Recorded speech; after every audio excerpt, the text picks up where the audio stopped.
बाबू जो संचालन कर रहे हैं उनका हुक्म है, ज़्यादा वक्त नहीं लें और नाम नहीं लिया जाए। लिहाजा मैं यही कहना चाहूँगा, ये जो चुनाव है दो विचारधारा का चुनाव है। क्या हिंदुस्तान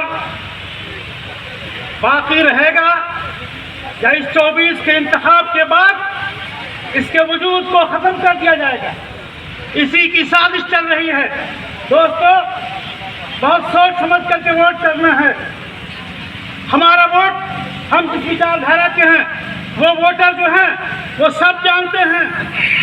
ज़रूरत इस बात की है, उसके अलावा जो जिस बस्ती में आबादी है, अनेक बिरादरियाँ हैं उसमें, वो वोट हमारे विचारधारा के साथ कैसे जुड़े, हम उसके लिए तैयारी करें।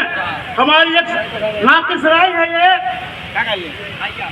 अभी जो लंबा वक्त हमारे पास है, नॉमिनेशन से पहले हम लोग मिल बैठ करके हर प्रखंड अध्यक्ष और उनकी जो कमेटी है उम्मीदवार साहब से मशवरा करके